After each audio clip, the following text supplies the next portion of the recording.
I was in my London office when Mom's text arrived at 3:47 p.m. Greenwich Mean Time on December 29th. Outside my floor-to-ceiling windows, the Thames reflected the grey winter sky. Inside, my 3 monitors displayed real-time data from manufacturing facilities across 17 countries. The text was long. Mom had clearly labored over it. Sweetheart, about New Year's Eve at Uncle Richard's estate. He's invited some very successful people, venture capitalists, hedge fund managers, a few billionaires from his yacht club. It's going to be quite formal and very high level. I think you'd feel uncomfortable. Maybe skip this one? We can have lunch just us in January. Love you. Heartsuit. I read it twice. Then I set my phone down and returned to the supply chain optimization report I'd been reviewing. Indonesia facility efficiency was up 23% quarter-over-quarter. Excellent. My assistant James knocked on my door. Ms. Chin? The Automotive Week interview is in 10 minutes. They're set up in the conference room. Thank you, James. Also, can you confirm my New Year's Day schedule? I'm flying back to Seattle tonight. You're scheduled to land at Seattle-Tacoma at 11:47 p.m. local time on the 31st. Car service arranged. You have New Year's Day off. Your first day off in 47 days, I might add. Perfect. I didn't respond to Mom's text. My family has always been impressed by the wrong things. Uncle Richard made his money in commercial real estate, strip malls, office parks, apartment complexes. He was worth maybe $380 million and he never let anyone forget it. His house was a 12,000 square foot monstrosity in Bellevue with a 6-car garage showcasing vehicles he barely drove. His 3 children, my cousins Trevor, Vanessa and Blake, had grown up with trust funds and private school and summer homes in Aspen. Mom and Dad were comfortable but not wealthy. Dad was a civil engineer. Mom was a high school guidance counselor. They'd given my brother Jason and me a good middle-class upbringing in a nice Seattle suburb. But Uncle Richard's wealth created a gravitational pull in the family. Every holiday at his estate. Every major celebration at his yacht club. Every conversation somehow circling back to Richard's latest acquisition or investment. Jason fit right in. He went into tech sales, made good money, bought a Tesla, wore expensive suits, talked confidently about market trends he barely understood. Uncle Richard loved him. That's a young man with ambition, he'd say, clapping Jason on the shoulder. I was different. I was quiet. I studied engineering at University of Washington instead of business at an Ivy League school. After graduation, I took a job at a small automotive parts manufacturer in Kent that no one had heard of. Annual salary, $54,000. Engineering. Uncle Richard had said when I told him, that's technical work. Don't you want to do something more strategic? I like solving problems, I said. Well, there's certainly problems to solve in manufacturing. He'd smiled in that pitying way people do when they think you're wasting your potential. Just don't get stuck on the factory floor your whole career. For the next 12 years I was the family afterthought. At Thanksgiving dinners, Uncle Richard held court with stories about his latest developments. Jason talked about his tech sales quotas. Vanessa, who worked in her father's company doing something vague with property management, described her vacation in Bali. What about you, Maya? Mom would ask, obligatory and gentle. Works good. We improved our defect rate by 11% last quarter. Silence. Then someone would change the subject. They didn't know I'd been promoted to operations manager at 27. Then director of manufacturing at 29. Then VP of operations at 31. They didn't know because I never told them and they never asked. When I turned 33, I got a call from a private equity firm. They wanted to buy the automotive parts company where I worked.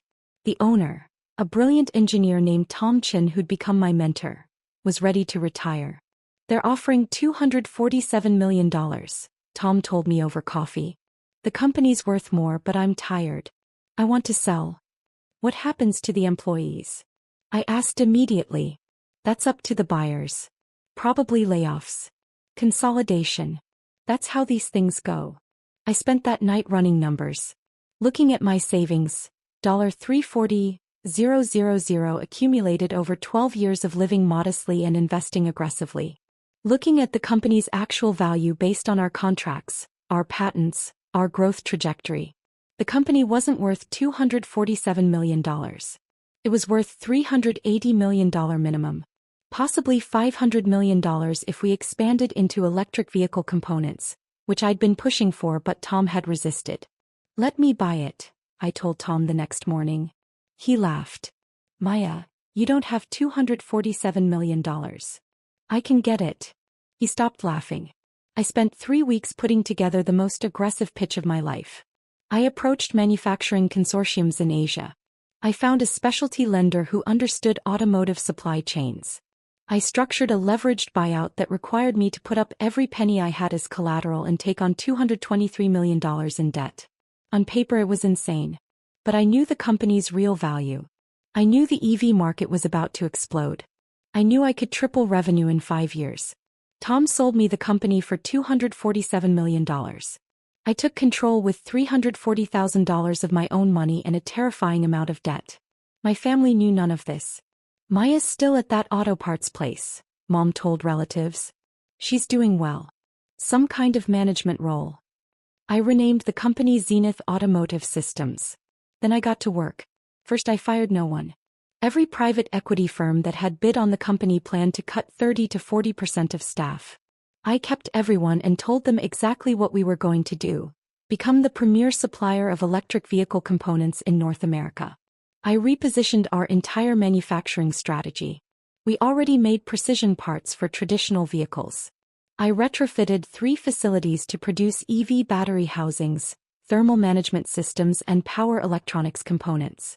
I hired away top engineers from Tesla and Rivian. I invested $47 million, borrowed money that kept me up at night, into R&D. The first year I paid myself $68,000 while servicing $223 million in debt. I lived in the same small apartment I'd had for years. I drove a 10-year-old Honda. My family assumed I was still just an employee. Year 2 we landed our first major EV contract. $89 million over 3 years with a new electric truck manufacturer. Revenue jumped 34%. I started paying down debt ahead of schedule. Year 3 Ford became a client. Then 3 Chinese EV companies expanding into North America. Revenue $347 million. Company valuation $680 million.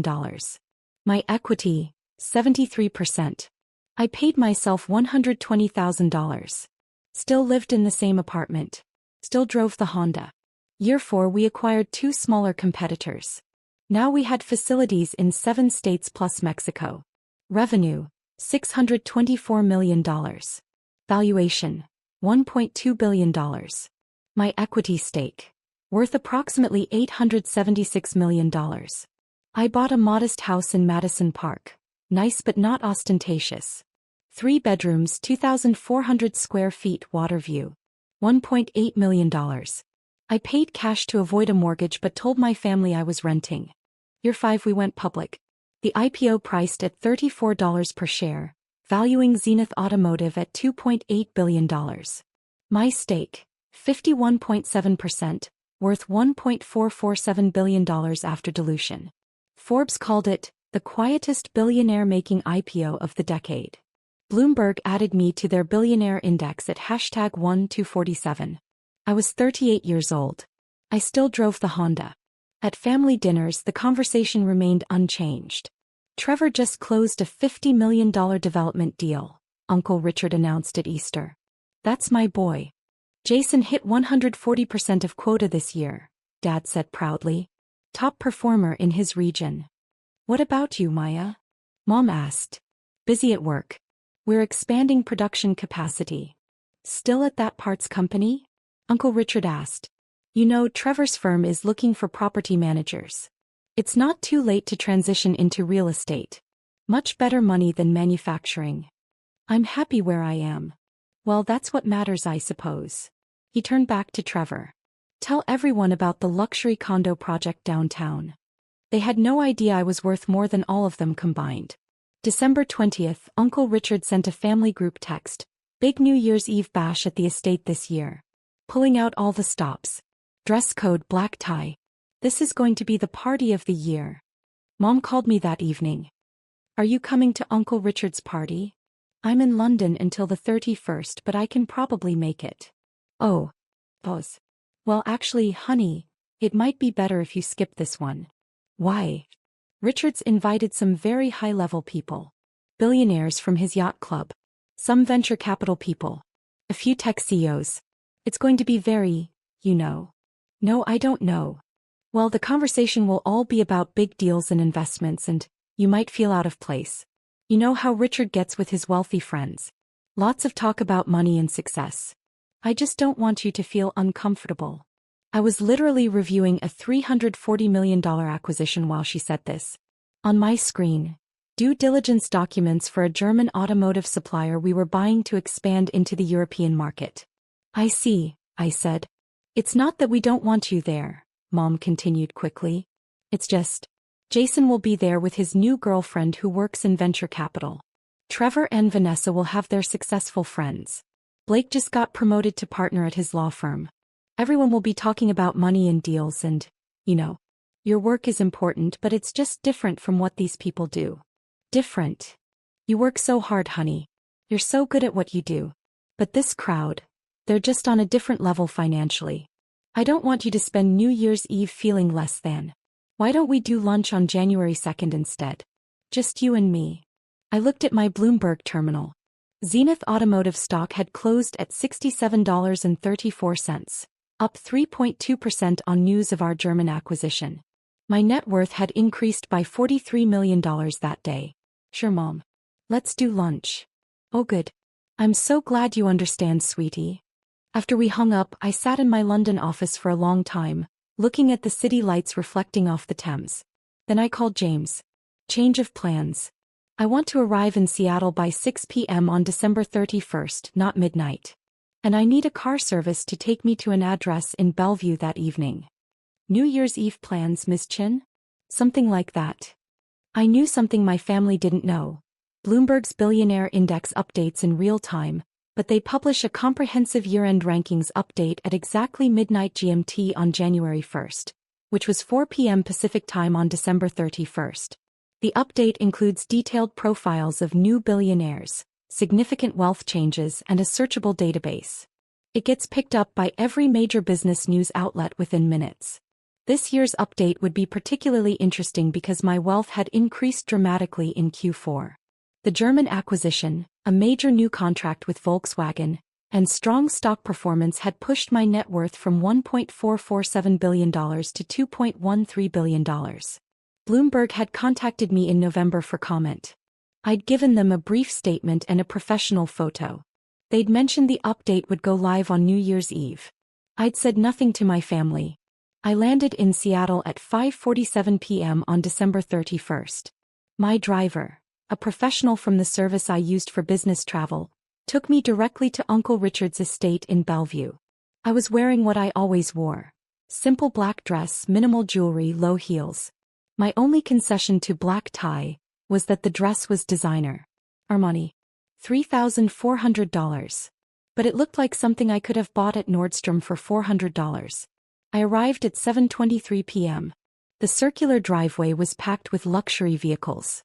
Bentleys, Rolls-Royce, multiple Ferraris, a Lamborghini. I asked my driver to park my car on the street. The house was lit up like a palace. Through the windows I could see at least 100 people in formal wear, champagne glasses glittering under crystal chandeliers. I walked up to the front door and rang the bell. Uncle Richard's assistant. Yes, he had an assistant. Opened the door. Name. Wyatt Chin. She checked her tablet, frowned. I don't see you on the guest list. I'm Richard's niece. Oh. Her expression shifted to confusion. Let me check with Mr. Chin. She disappeared. I stood in the doorway watching the party inside. I recognized a few faces from business news. The CEO of a major tech company. A prominent venture capitalist. Several people whose names appeared regularly in Forbes. Uncle Richard appeared, slightly flushed, champagne glass in hand. Wyatt, what are you doing here? Coming to your New Year's Eve party. I thought your mother said. We weren't expecting you. I was in the neighborhood. I stepped inside. Should I leave? No. Oh, of course not. It's just, this is a very high-level crowd. You might not have much in common with. I'll manage, I said, walking past him into the foyer. The party was exactly as pretentious as I'd expected. Groups of people in $1,000 outfits discussing their vacation homes and investment portfolios. Someone was talking about their new Gulfstream. Someone else was complaining about the difficulty of finding good staff for their yacht. I got a glass of champagne from a passing waiter and found a quiet corner. Jason spotted me first. Maya? What are you doing here? It's a family party. Yeah, but... He lowered his voice. Mom said you weren't coming. This crowd is pretty intense. Lots of big players. I'll try to keep up. He looked uncomfortable. Look, my girlfriend Amber is here. She's a VP at a VC firm. Very impressive woman. Maybe don't mention the manufacturing thing? It's just, this crowd doesn't really get blue-collar work. I'm not blue-collar. You know what I mean. Factory stuff. Just, maybe keep it vague. I smiled. Sure, Jason. He patted my shoulder and disappeared back into the crowd. I checked my phone. 7:56 p.m. Bloomberg's update would go live in 8 hours and 4 minutes. The evening progressed exactly as Mom had predicted. I was invisible. I stood in corners while important people discussed important things. No one asked who I was. When I did join conversations, they were politely dismissive once they realized I didn't work in tech or finance or real estate. What do you do? A man in a $6,000 tuxedo asked me around 9 p.m. I run an automotive supply company. Oh, like a parts supplier. Yes. That's interesting. He turned to someone else. Did you hear about the new EV startup that just raised $400 million? I sipped my champagne and said nothing. At 10:30 p.m., Uncle Richard gathered everyone for a toast. He was in his element, important people in his house, everyone's attention on him. I want to thank you all for being here tonight, he said, raising his glass. This room is full of the most successful people I know. Entrepreneurs, investors, industry leaders, people who've built empires and changed the world. Here's to another year of success. Everyone cheered. I noticed Mom in the corner looking pleased. Jason was next to his VC girlfriend, chest puffed out. Trevor, Vanessa, and Blake were soaking up reflected glory from their father's important friends. No one looked at me. At 11:45 p.m., I moved closer to the big screen TV in Uncle Richard's living room. He had it tuned to CNN's New Year's Eve coverage, though most people were ignoring it. I checked my phone again. 11:47 p.m. Pacific. Bloomberg's update had gone live 13 minutes ago. I opened the Bloomberg website on my phone. There it was, Bloomberg Billionaires Index, 2025 year-end update. I clicked through to the searchable database and typed my name. Number 847, Maya Chin, net worth, $2.13 billion. Source, automotive manufacturing residence, Seattle, Washington, age 38. The profile included details about Zenith Automotive's public offering, our revenue growth, my 51.7% ownership stake, and our recent German acquisition. There was the professional photo I'd provided, me in my office, Seattle skyline behind me. I took a screenshot and waited. 11:52 p.m. People were starting to gather around the TV for the countdown. Uncle Richard was holding court, arm around a hedge fund manager, explaining his latest real estate play. 11:56 p.m. Trevor walked past me to get another champagne bottle. He didn't acknowledge me. 11:58 p.m. I noticed Amber, Jason's girlfriend, looking at her phone with a strange expression. He was a VP at a venture capital firm. She probably had Bloomberg alerts. 11:59 p.m. 10, 9, 8. The crowd started counting down. Amber was staring at her phone, then at me, then back at her phone. She grabbed Jason's arm and whispered something urgent in his ear. 3, 2, 1. Happy New Year. Confetti cannons. Champagne corks popping. Kissing couples. Cheering. And Amber's voice cutting through the noise. Jason. Jason. Is your sister's name Maya Chin? The room didn't quiet immediately, but several people near them stopped talking. Jason looked confused. Yeah, why? Amber's hand was shaking as she held up her phone. This Maya Chin? She showed him her screen, Bloomberg's billionaire profile with my photo. Jason's face went white. That's not. He looked at me across the room. That's not the same person. It's the same photo, Amber said loudly. Maya Chin. Age 38. Seattle. Automotive manufacturing. Net worth $2.13 billion. More people were stopping their conversations now. Uncle Richard pushed through the crowd. What are you talking about? Amber turned her phone to him.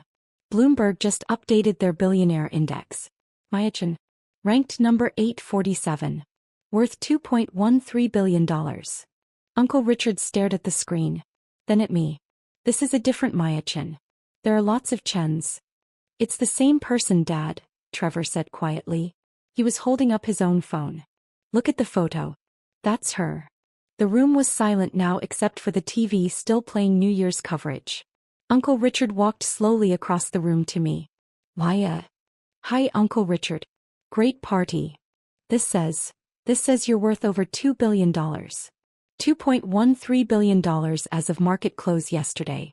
Probably a bit more now with after-hours trading, but Bloomberg won't update that until Monday. Mom's voice, shrill and confused. I don't understand. I turned to look at her. She was standing next to Dad, both of them staring at me like I was a stranger. You said you worked at an auto parts company, Mom said. I do. I own it. Own it. I bought it 12 years ago. We went public 5 years ago. Zenith Automotive. We're the largest independent supplier of EV components in North America. I took a sip of champagne. We did $1.3 billion in revenue last year. Market cap is currently $4.1 billion. I own 51.7% of the stock. Complete silence. Then Vanessa's voice, angry. You've been lying to us? I haven't lied about anything. You never asked. You let us think you were just an employee. You assumed I was just an employee. There's a difference. I looked around the room. I told you I worked in manufacturing. That I was expanding production capacity. That we were growing. Everything I said was true. You just never cared enough to ask for details. Jason stepped forward. Why wouldn't you tell us? Would it have mattered? I asked simply. When's the last time anyone in this family asked me about my work? Really asked? Not just, how's the job, as a formality before changing the subject. No one answered. I'll tell you when, I continued. Never. Because to you manufacturing isn't impressive. Engineering isn't strategic. Building things with your hands isn't worth discussing when we can talk about real estate deals and tech sales and venture capital. Uncle Richard's face was red. That's not fair. Isn't it? I looked directly at him. You told me not to get stuck on the factory floor. You suggested I transition into property management because there's better money there. Do you even know what Zenith Automotive does? What we manufacture? He said nothing. We make the thermal management systems for 40% of electric vehicles produced in North America. We hold 37 patents. We employ 4,600 people across 11 facilities. I've acquired 6 smaller companies in the last 3 years. We're expanding into Europe and Asia. I paused. And yes, Uncle Richard, there is better money in it than property management. Considerably better. The hedge fund manager Uncle Richard had been talking to earlier stepped forward, hand extended. Miss Chin, I'm David Rothstein. Rothstein Capital. I've been trying to get a meeting with you for 6 months. I shook his hand. Mr. Rothstein. Your team contacted us about the German acquisition. We went with Deutsche Bank instead, but I appreciated the pitch. Yes. He looked stunned. I had no idea you were Richard's niece. Why would you? I smiled. It's not relevant to business. A woman in a stunning red dress approached. I recognized her, CEO of a major tech company, worth about $800 million herself. Zenith Automotive. You're the one who locked in the Volkswagen contract. We signed a 7-year $940 million deal last quarter, yes. My company uses your power electronics components in our delivery vehicles. Outstanding quality. She raised her glass to me. You've built something remarkable. Thank you. Uncle Richard looked like he might faint.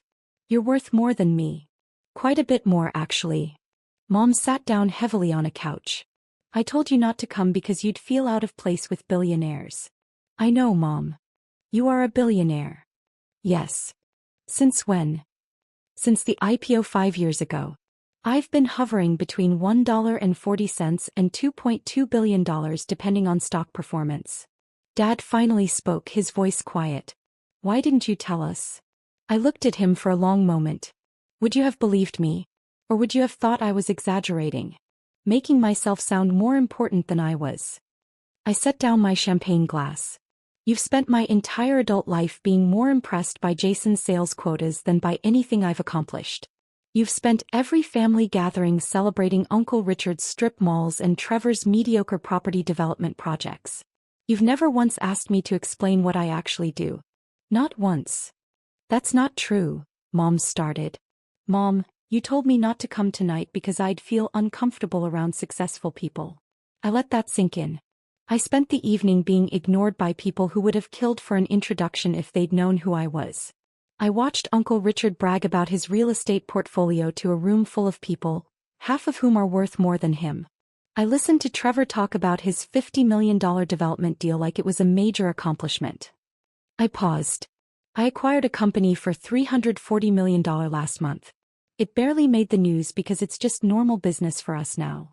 Trevor's face was scarlet. You're just trying to embarrass us. No, Trevor. I'm trying to make you understand that you've been embarrassing yourselves. All of you. By assuming that the only kind of success worth noticing is the loud kind. The flashy kind. The kind that comes with expensive cars and big houses and constant bragging. Jason's girlfriend Amber was still staring at her phone. Forbes has an article from last year. The Secret Billionaire, How Maya Chin Built an EV Empire in Silence. There's a whole profile. Can I see that? Uncle Richard asked. She handed him her phone. He read in silence. His face went through several expressions: shock, disbelief, something that might have been shame. This says you paid off $223 million in debt in 7 years, he said quietly. 5 years, actually. We were ahead of schedule. It says you took your entire life savings, $340,000, and used it as collateral for a leveraged buyout. That's correct. That's insane. He looked up at me. That's the gutsiest business move I've ever heard of. I knew the company's value. I knew the market opportunity. I knew I could execute.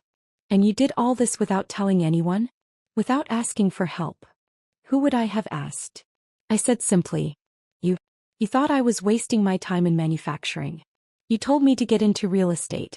If I'd come to you 12 years ago and said I wanted to buy my company for $247 million, you would have laughed. He opened his mouth. Closed it. Opened it again. You're right. I would have. Mom was crying now. I'm so sorry, Maya. I'm so sorry we didn't see. It's fine, Mom. It's not fine. She stood up, walked to me, grabbed my hands. My daughter is a billionaire. My daughter built a company from nothing. My daughter is brilliant and successful, and I told her not to come to a party because I thought she wasn't good enough. Her voice broke on the last words. I squeezed her hands gently. You thought you were protecting me. I understand. I should have asked. I should have cared. I should have. She trailed off, still crying. Dad approached slowly. The Bloomberg article mentions you've donated $127 million to charity over the last 3 years. $134 million total. Engineering scholarships mostly. Some manufacturing workforce development programs. You've given away more money than I'll make in my entire life. Probably yes. He looked at me like he was seeing me for the first time. I'm your father. I should have known this. I should have. Maya, I'm so sorry. Around the room, conversations were starting up again. But they were different now. People were pulling up articles about Zenith Automotive on their phones. The CEO who'd complimented my components was telling someone about our manufacturing quality. David Rothstein was discussing our stock performance with another investor. Uncle Richard stood in the center of his own living room looking lost. I thought I was the successful one in the family. You are successful, Uncle Richard. You've built a good business. You should be proud of that. But you're worth more? Yes. But that doesn't diminish what you've accomplished. You just spent the last 12 years treating me like an afterthought because my success was quieter than yours. He had no response to that. By 12:47 a.m., the Bloomberg article had been picked up by CNN Business, CNBC, Forbes, and the Wall Street Journal. Seattle's secret billionaire revealed was trending on financial Twitter. My phone started ringing. My PR team. My CFO. My board chairman wanting to know if I needed any support with the sudden media attention. I stepped out onto Uncle Richard's back patio to take the calls. The yard was beautifully landscaped, lit with tasteful path lighting. Through the windows I could see the party continuing, but the dynamics had completely shifted. People kept glancing at me, whispering. Several guests had asked Jason and Trevor for introductions. When I came back inside at 1:15 a.m., a small group had formed around Mom and Dad. People were asking them about me, about my childhood, about how they'd raised such a successful daughter. Mom was glowing, telling stories I'd forgotten. Maya was always so focused. Even as a little girl, she'd spend hours taking apart machines to see how they worked. Jason approached me carefully. Amber wants to apologize for not recognizing you earlier. There's nothing to apologize for. She didn't know. She feels terrible. Her firm tried to get a meeting with you last year for that Series C funding round for the battery startup. I remember. We passed. Their technology wasn't differentiated enough. They went bankrupt 6 months later. I know. He stared at me. You're really good at this, aren't you? At what? Business. Building things. You're not just lucky. You're genuinely brilliant at what you do. I work hard. I understand the industry. I make good decisions most of the time. Most billionaires inherited their money or got lucky with one big hit. You built this yourself. From nothing. He shook his head. I've been a condescending asshole. Yes, you have. He laughed, surprised. You're not going to make this easy. Why should I? But I smiled slightly. Jason, I don't need you to grovel. I need you to understand that success comes in many forms. Sometimes the quietest person in the room is the most accomplished. Understood. He paused. Can I buy you lunch next week? Actually ask you about your work? As your brother, not as someone trying to network. I'd like that. I left Uncle Richard's party at 2:30 a.m. As I walked out, at least 15 people asked for my contact information. I politely declined most of them and referred them to my assistant. The next morning, New Year's Day, my phone exploded with messages.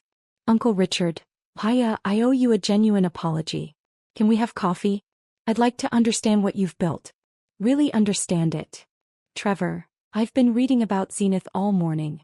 What you've accomplished is extraordinary. I'm sorry I never asked about your work. Vanessa, I saw the Forbes article from last year. The way you turned around that failing company is incredible.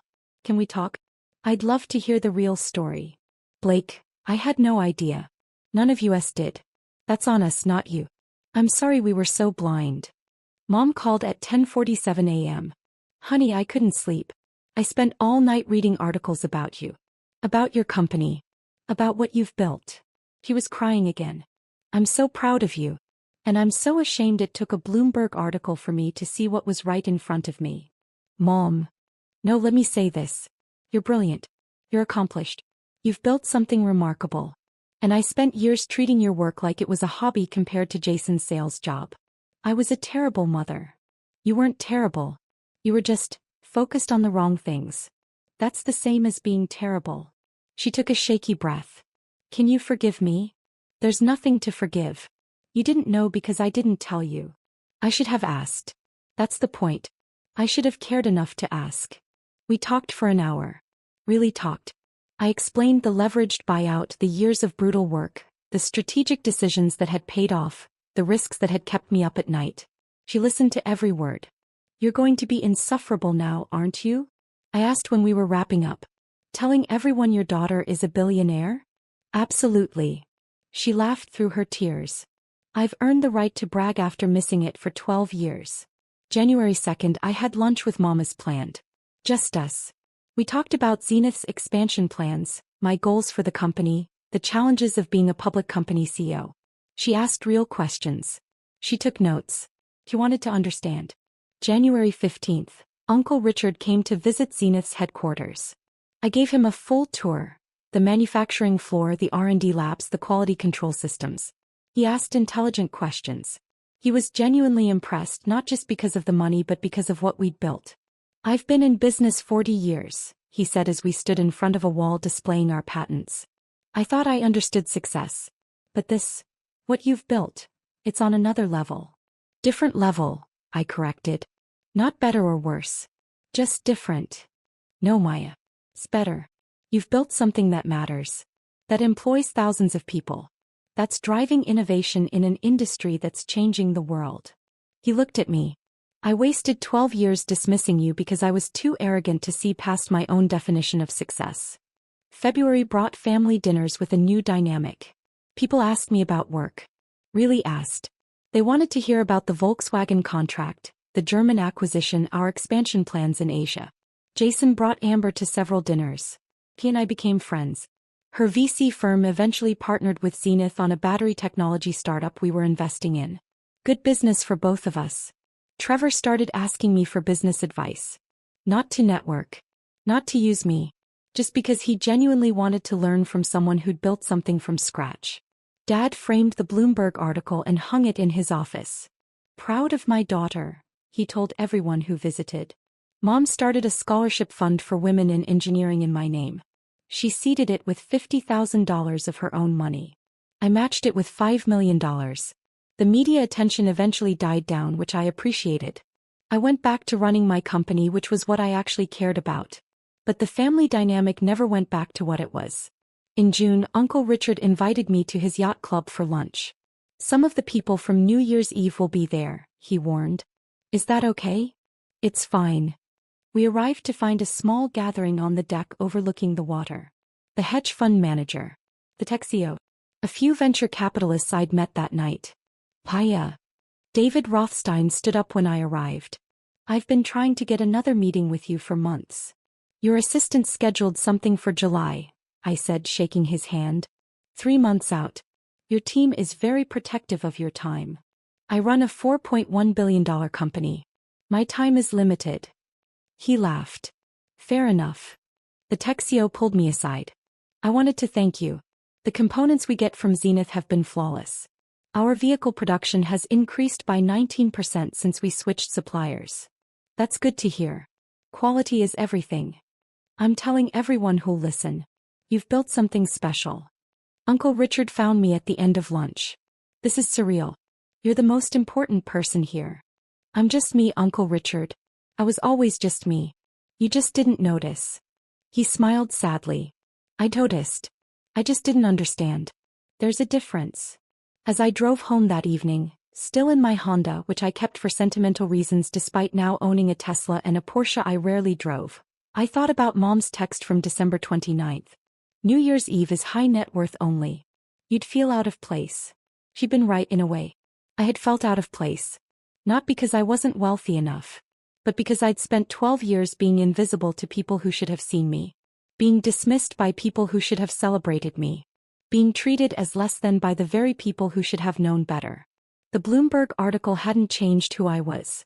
I was still the same person who'd spent years building something meaningful in silence. But it had changed how they saw me. And that, I realized as I pulled into my driveway overlooking the water, was the real triumph. Not the billions.